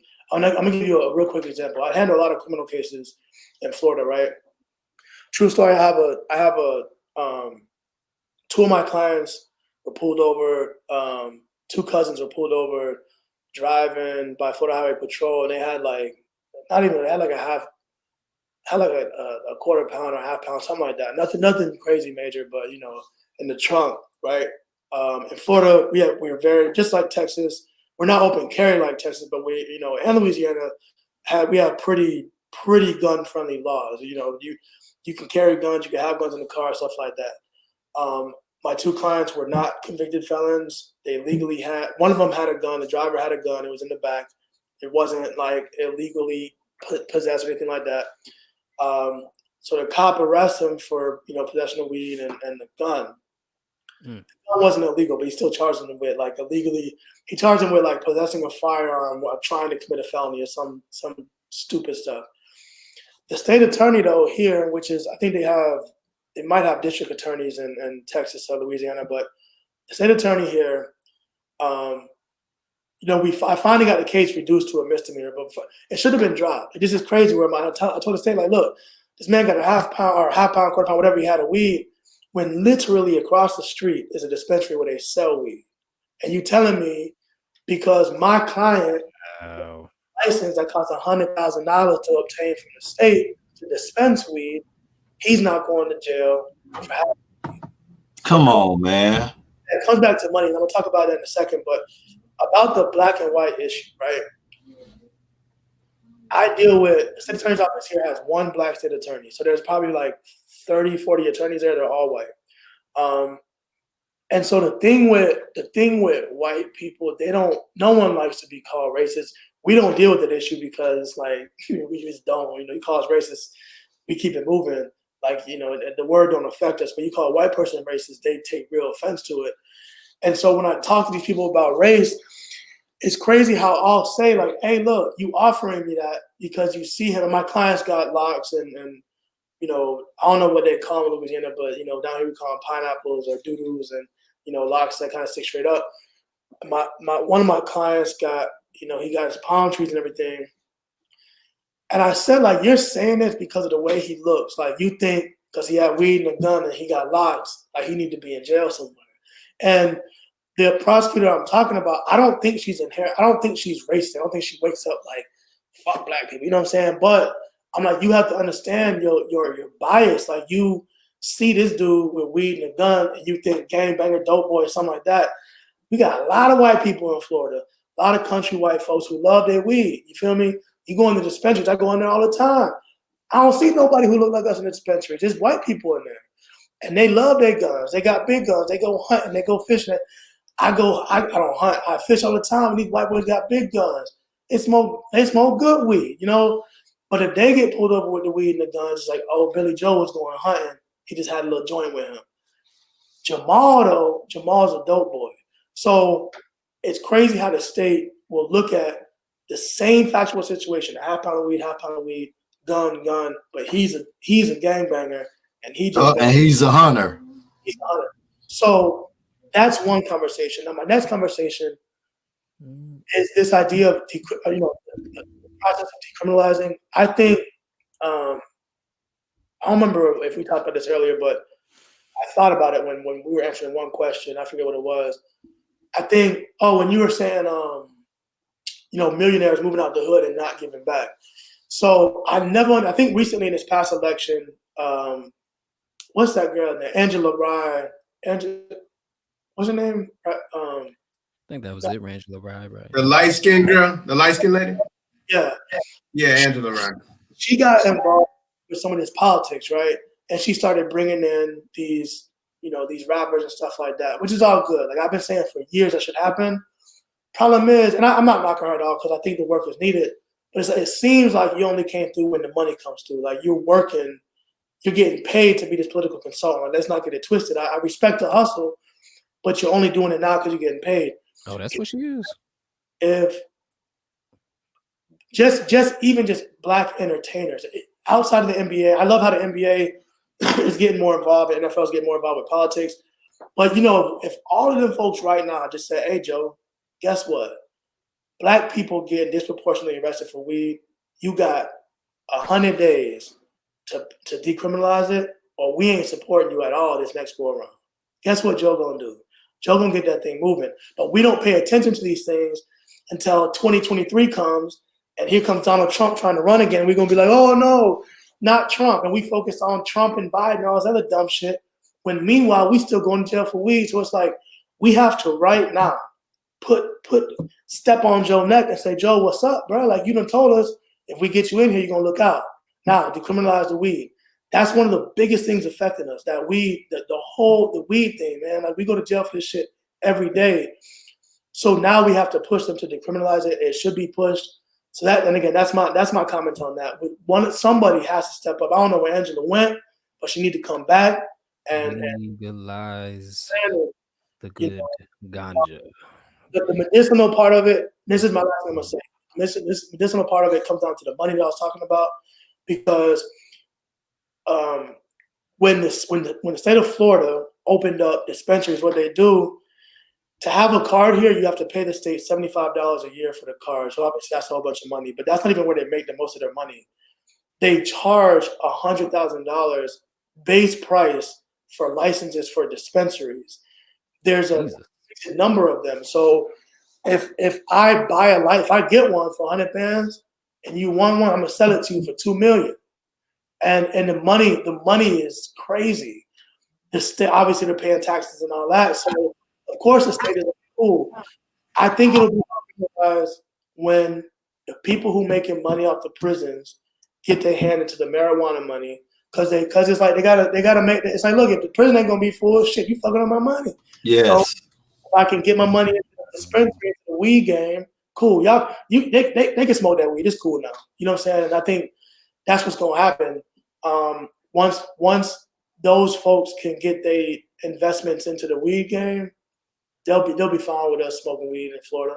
You know what? That's funny that you said that. Now I didn't think about that like that, and I think that is a big problem in Louisiana, and why they really don't want to rock with it, because they make their money off of casinos and prisons.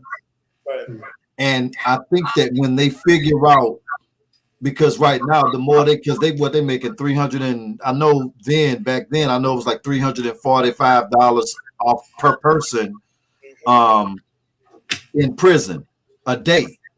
They was generating that. Then you came up with the private prison owners as well. That's when they started coming with them satellite camps and stuff like that, or whatever, allowing people to invest into owning these things or whatever.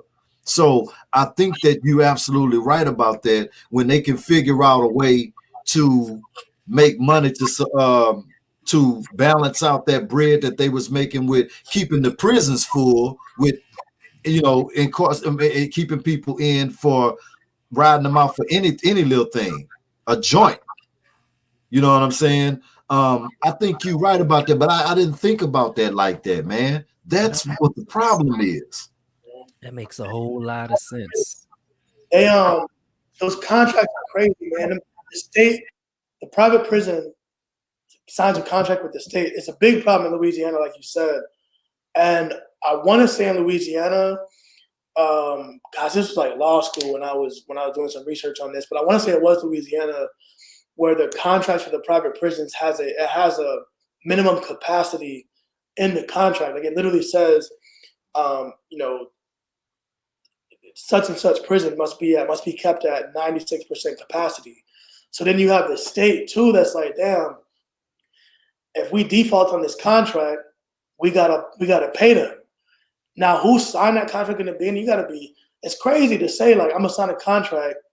I mean, for the private prison, it's a great contract because it's like I get guaranteed I'm gonna have 96% capacity in my prisons, and I'm gonna make money off the toiletries, off the food, off the people being there, off all that, everything in there. They make money, and the state also now is stuck in a bind because they're like, damn, we just signed these contracts to keep the prisons full, and how do we keep the prisons full when we're decriminalizing stuff?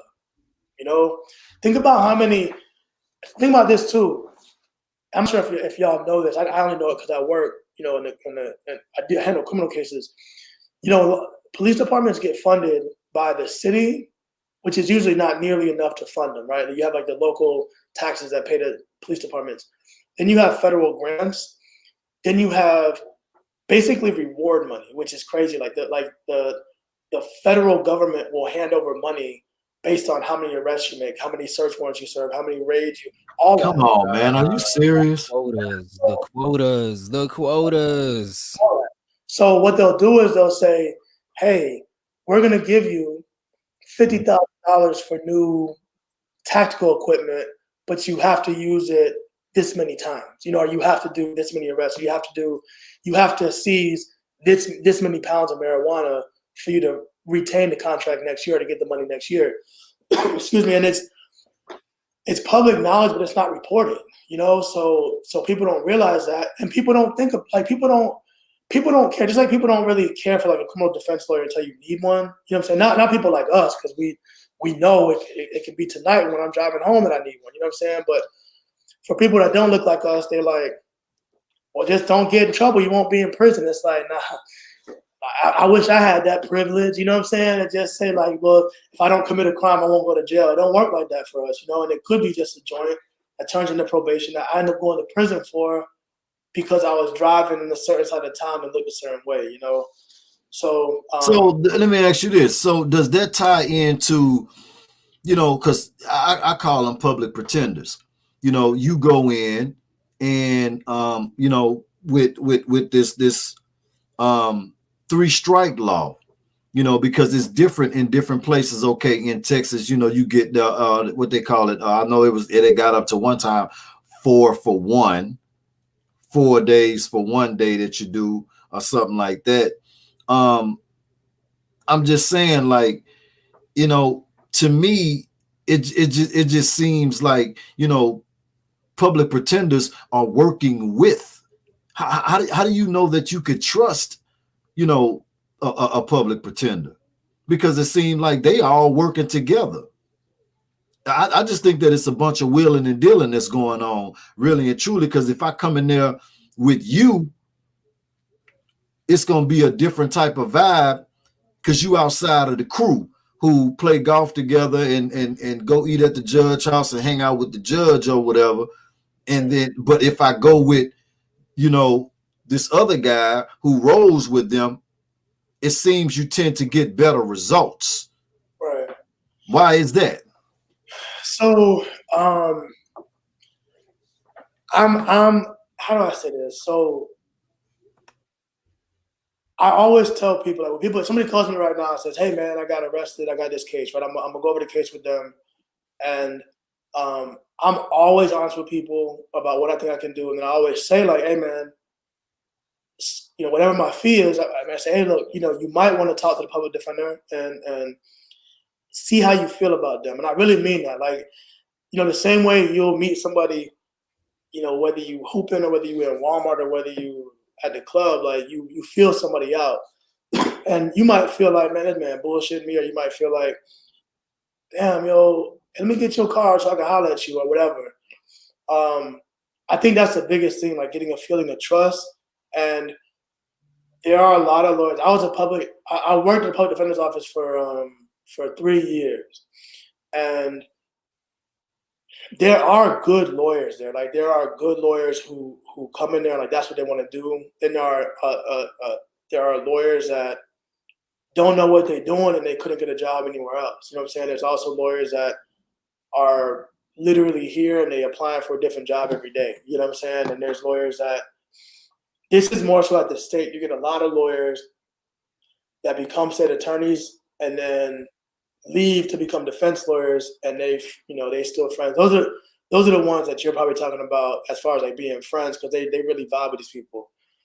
So I think what we have to do is, one, the biggest thing is understand that the lawyer, the public defender's office works for you. Far too often I see in court, like the public defender will say, hey, John Smith, come here. This is what you're charged with. Call me tomorrow at 6, or whatever. And that's it. And we will listen to what the public defender says and listen to him and walk away. And it's like, look, man, the same way if you pay the lawyer and you say, hey, tell me this, tell me that, what's going on with this? I want a meeting tomorrow. What time can I be there? Like, we have to start demanding more out of them. That being said,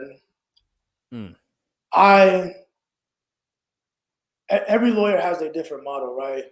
What I do is I earn my respect. I think that's been the way we've been since we were born. Like, when we walk in a room, it's the first thing we see, we black men. You know what I'm saying? Like, don't nobody, people might know I'm a lawyer who are here in Tallahassee, you know what I'm saying? But I don't walk in, they be like, oh man, who's this great lawyer? It's like, oh, look at that black guy, you know what I'm saying?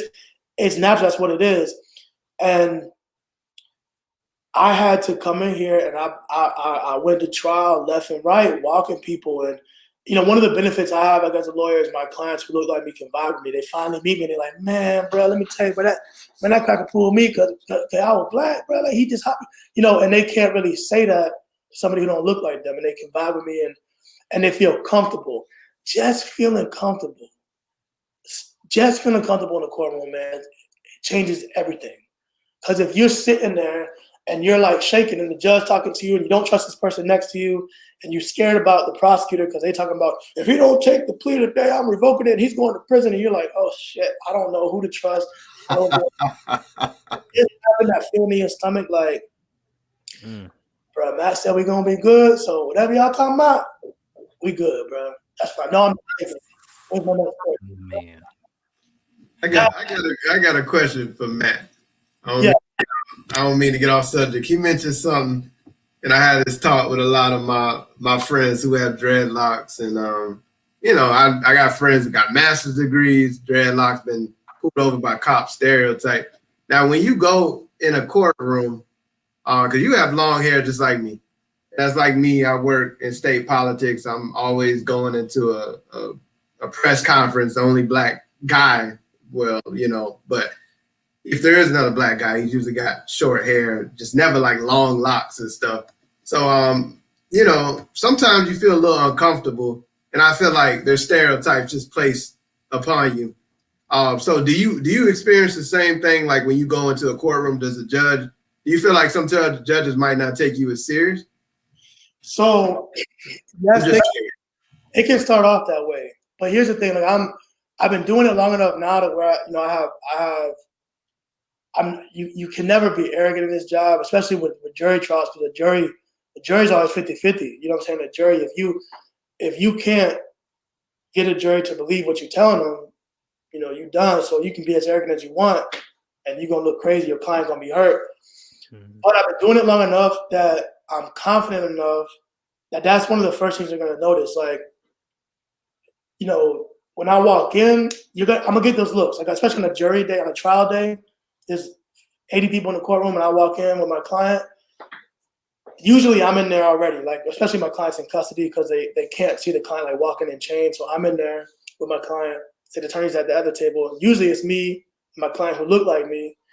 Obviously I'm in a suit, but on a trial day, my client's gonna be in a suit too, even if they're in custody. You feel me? So always the jury walks in and they sit down and they be like, you know, and it's like, okay, what's going on, you know? But see, here's the thing now, I take pride in this, yo. And for me, I've been pulled over. Y'all was I know we may not get to it this episode, man, but I got my history, and I've been pulled over plenty of times, been jailed, detained, searched, violated, all that. You know what I'm saying? And there's no better feeling for me in the world, brother, when I get a client who puts their full trust in me, and I have their life on the line, and I get up, and that state attorney gets up, and they're like, "Ladies and gentlemen, my name is Susan Smith, and I'm here to prove the case against John Doe." You know, and I get up, and I'm like, "Good morning, how y'all doing? I'm here on behalf of John Doe, and whatever." And that jury looks at me, and they focus on me. And when I'm telling them what happened, and when they do this the first time they do this, when I'm talking to them, and they look at the state like, I don't know, you know what I'm saying? Like that feeling, I ride off of it, you know what I'm saying? And then the confidence comes, and my presentation comes, and at some point, what happens is it switches from. I tell people all the time, and it works for me because they set you at such a low bar. You feel me? So I'll walk in, they're like, "Oh, this young black guy is, good for him. Look at him. He's here in the courtroom." But then when you come out and you got that police on the stand, and I ain't gonna tell you how that feels now, because understand, we've always been on a traffic stop where you're like, when they get up, do the, boy, when they understand, they have to do everything I say. So that feeling, especially, when I cross-examine them and catch them in whatever lie or whatever story they're telling or whatever, that moment is amazing. So yes, you start off with I won't say as much anymore, but I'll start off in a situation where I can feel a jury looking at me, or a judge, or somebody looking at me like, who is this? But I think it gives me a leg up, because once I start going, they be like, oh damn, and right. I think it works for me in the long run, Absolutely. Man, listen, it has definitely been amazing. I feel like we started heating up. You know what I mean? After we got over the hump, we started heating up. Definitely gotta bring you back on again, you and Ike again, man, and we're gonna dive into some more of the tough topics again. And it's definitely been an honor having you on the show. Hold up. Absolutely. Hold up, man. What? We ain't hit the 2-hour mark yet, man. We can't wrap up. We still got 8 minutes, so I can get my question in. That Ike is back. Sorry, y'all. I had to plug this damn computer in. Oh, Ike, technical difficulty. My bad. Go ahead, bro.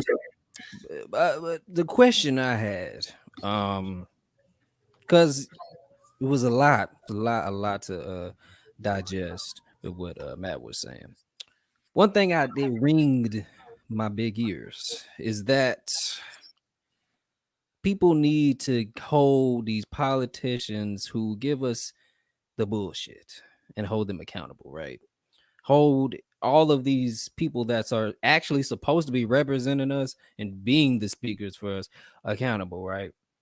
I'm just wondering, when the heck are people going to be tired of getting screwed over and actually hold people accountable? Because it seems like every person that gets into office, I guess you can say I'm a bias, except for Obama, I'm saying I'm biased, but like it seems like every person, every time, every new election, there's always somebody shucking and jiving who's got the best pony show to get in office, and then it's just like a big fat flop, disappointment. Everything is not met, and it's like it just seems like we just on this hamster wheel of recycling disappointment. Okay, who can dance for us the best? You know, who can Michael Jackson moonwalk dance across the stage the best? And you can get our vote, and then you get in office, and then it's a flop. It's like Joe Biden. Joe Biden was a lesser of two evils, right? People hated Trump enough to put just about anybody who sounded the best in office. I damn near ran. Be that it should be, 2020. it will be a detriment. I don't want that job, man. But I'm just wondering, man. I'm just wondering, like, when do we feel like people are going to just finally get tired of the damn tap shows and actually start leaning heavy on these people and actually, hey, do what you said you were going to do? You know what? To be honest with you, then this is just my personal opinion. I don't think that it's ever gonna change, man. I just think that this world that we living in, I really honestly I think that the talks and the inspiration and everything is good, but I don't think that they'll ever respect us as equals. Look how many years it's been like this, and as long as they allow these people to sit in these seats for 1,000,000 years, it's never gonna change. Mr. Bleak. It's never gonna change, man. It don't matter because you got judges that could die in those seats. 1,000 years old, you're still sitting in the seat. We need new energy, and until we get new energy in there, people that I'm not talking about coming from the slavery era, sitting in seats who still got that same perspective. That ain't gonna change. Yeah, they're gonna hear you out, hear the new way, but they're not voting that. They're not gonna. They don't even understand it, and they're not trying to understand it. So as long as we continue to allow people to sit in seats for 1,000 years, that was all the way back when with Harriet Tubman and them. As long as these judges are still sitting in these seats, you see how you could just hire a whole bunch of judges that he hurried up and got in position before he got out of there or whatever. It ain't gonna change, man. Let's go, Memphis Bleak. Let's go, Memphis. I'm just being real. Do you really think that they never gonna look at us? I mean, we just seen these people tear down the Capitol, tear it down, and they still was in there trying to find justification. That lets you, if it was polarized, if you don't know that it's real, they and watching those cases when they was trying to impeach people was still, after everything that has happened over the last 4 years, all the way up until this point right now, these people still got up there knowing that they was down bad, knowing they witnessed what happened, and these people got up there honestly with a sincere heart and was just defending this man and was gonna go down go down in flames. It didn't matter. How you gonna win? Kanye for president. Kano for president. I mean, we just gotta. I think when people start looking at it for what it really is, you just got to just stay out the way, handle your business, man, and do what you have to do to try to take care of your family, build whatever wealth that you can build. Because the hardest thing that we gonna do, the reason why I feel like we so defeated, we ain't gonna never stick together. We ain't gonna never stick together. Get our people to stick together. Stop drinking the Kool-Aid. Work on if I want to see that miracle happen before I leave this earth. Amen. Get our people to get together. That will be a miracle. Man. Because as long as you got black folks that's earning money, they ain't finna put their neck on the line for none of that. They not finna speak out. They not finna say nothing. It's not gonna happen. So if we could get our people, and they know that already, they know that. We can't get enough people to stick together. We watch these. We know one thing, and they just ain't talking about that. But Tulsa, when we had it going on, they came and just blew that up, blew it up. We wasn't bothering nobody. Had our own everything, blew it up, over with. Sent the airplanes in, military, dropped the bombs, blew it up. So that's just my personal opinion. You know what I'm saying? When we can all stick together, and I don't know what date, hopefully I'll live to see it. If we can all see, because we really truly powerful. If we can all stick together, and I don't get mad at Matthew because he's driving a Benz and living in a nice crib, went to school, educated, and I could have took the same route, but I'm gonna be mad at Matthews because he's an attorney and he thinks that he's all that because he earned it and went to school, chose to get an education, and I'm not mad at him because of that, because I could have did the same thing. When we master the art of that right there, because it's knowledge that I could learn from this man. I could get inspiration from him. I could get help from him instead of hating on him. I don't know where we get that from, but it's a virus. That's a virus. When we develop a vaccine for hating our own people, somebody please let me know. Yes, preach. We need a black hater vaccine. Yeah. Yes, yeah. Somebody need to create that in the lab, and when we get that, when we get those millions of vaccines and billions of vaccines ready to go, I think we could take it over, man. I think we can really, we could do something great for us over. Facts. Well, man, I appreciate that though. True facts, man. But we gotta wrap it up here. Thank you for coming into Reverend Kano the Don sermon. I appreciate you guys on that. I am the comic relief here. You know, he's the enforcer. I am the more in between. But I'm also the timekeeper as well. We have hit 2 minutes here, 2 hours. So it is definitely time to wrap it up. I appreciate everybody for coming through, man. Appreciate Matthew, appreciate I for coming through. You guys definitely gave us some really, really dope insight. You know, I do pride myself as an educated brother myself. You know, I know a little bit of something. I try to keep myself, you know, connected, but it's definitely great. It's always great to hear you guys' expertise, especially Matthew. You know what I'm saying? He really dropped some gems, a lot of things that love that brother Matthew. That's my brother right there. I appreciate that connection, Ike, man. Ike always come through with the dope connections. Now I got me a attorney brother now, you know what I mean? I call up, chop it up, man, and it's definitely a blessing. GS Music said, right, hashtag Black Hater Vaccine. I like that. Patent on that, man. I like that. We need to get together on that, y'all, and we need to push that hashtag out there, man. If we can get that, I think we're gonna be all right. We got to definitely get you guys back on the show again, man. It was a pleasure. I feel like we started heating up, man, like towards the second quarter. You know what I'm saying?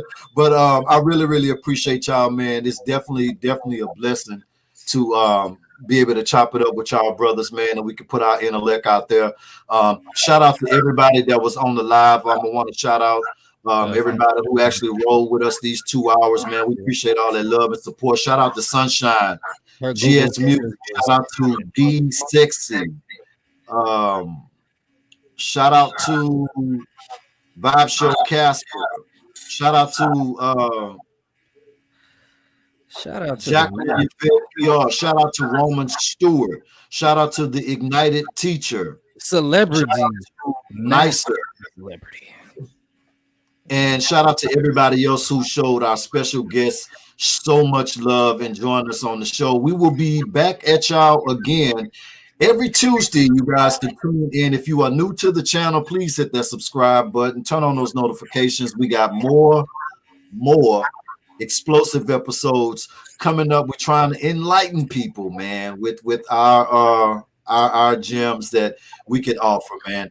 Thank y'all so much. Versus, we want to close out with some closing words, man. Everybody could drop some gems before we get out of here, and we're gonna wrap it up. All I want to say is, everybody continue to take care of yourself, If you got to go out, make sure you put those masks on, man. It's not a game. And we need more love, more peace, man, and more support. Support your people, man. Love on your people. It's serious out here. We losing people every day. I love y'all. Yeah. First, Well, shout out to everybody once again that's on the live. Sunshine really came in and her Google fingers was really working because she just kept coming in with random prison facts. So shout out to Sunshine, you know what I'm saying, utilizing those Google fingers. All right. And yeah, man, I appreciate, like I said, I appreciate both you guys coming on.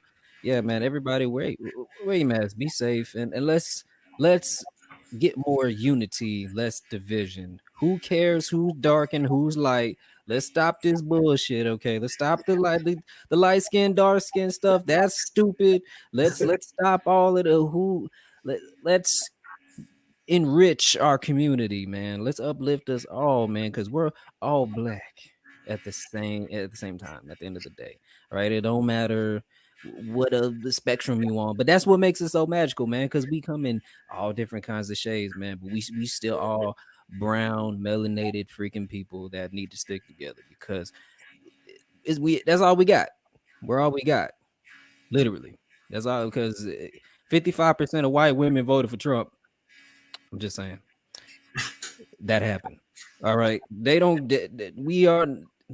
we got to save ourselves, man, but like the good Reverend over here said, Mr. Kano himself, unity, we got to be together, man. I hope to see that. I have a little boy in this world. I hope to see that by the time he's of age and, black people are more united, together. Let's get this United Negro organization going, man, because we ain't gonna go nowhere, man. We don't. That's it, man. Y'all be safe out there. This boy versus, you know who it is. Oh yeah, you guys up to my channel, J versus. I'm always covering different kind of topics. I'm also a comedian. You know what I'm saying? Take me out. On to Ike, Matthew. You guys, any closing remarks? Yeah, I just want to say thank you to y'all, man. I appreciate the platform, appreciate the conversation, and I hope to come back, man. If y'all got spots for me, let me know. I'll be happy to come back. And anybody who's listening who has any legal questions, I'm in Florida, so I don't know if I can answer questions for every state, but contact me and let me know. My Instagram is at Matthew Williams Law, MATTHEW. It's in the description. It's also in the description. If y'all want to hit up, yeah, I get, what I'm saying? I handle all of that. So if you want to hit him up, hey, it is in the description. All right. It's in the description for any legal aid, any type of, information. We got that. Let me know. And I'm a part of a group called the National Bar Association, and we are a group of Black lawyers. So even if I can't handle it, I'm sure somebody in your area, I can get you in contact with somebody.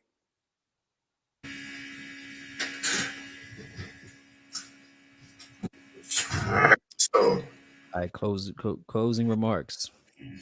Man, it's been a joy and honor, just to talk with y'all about everything. Kano, it's always been a blessing, man, since we met day one with that interview with Christopher Play Martin. So yeah, we go back, man, and for real, just to piggyback off of what you two said, we really do need to show more love. We definitely need more unity. Just not within our families, but our friends, neighbors, whoever. Life is too short.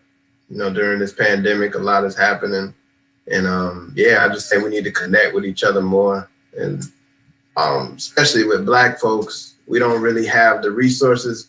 And I think once we learn it, it's now we have an opportunity to pass that information along to someone else. So, I've only been doing state politics, covering it for only a year.